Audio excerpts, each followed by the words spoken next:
మెంతి మజ్జిగ మనం పెరుగు మీద మీగడ పాలు తోడు పెడితే పెరుగు అవుతుంది కదా, పెరుగు మీద మీగడ మనం కొన్ని వారం రోజులు గిన్నెలో తీసి పెడతాం. ఆ మీగడంతలో గిన్నెలో కొంచెం నీళ్ళు పోసి కవంతో కనుక తిప్పే ఉంటే అది వెన్న ఫామ్ అవుతుంది. పై వెన్న తీసి మనం స్టవ్ పెట్టి కాల్స్తే నెయ్యి అయిపోతుంది కదా. కానీ ఆ పై క్రీమ్ తీసాక కింద ఉన్న మజ్జిగ ఇదనమాట.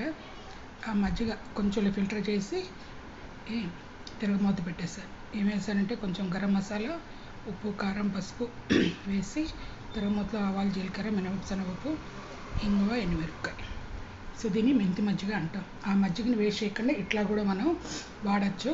అదే కాకుండా దోశల పిండి వాటిని కూడా మనం ఇందులో కలుపుకొని, అదే పౌడర్స్ కలుపుకొని, శనగపిండి, బియ్యం పిండి ఏదైనా కలుపుకొని కూడా అన్ని వెజిటేబుల్స్ వేసుకొని దోశలో కూడా వాడచ్చు. సో ఈ మజ్జిగ పారిపోయకండి.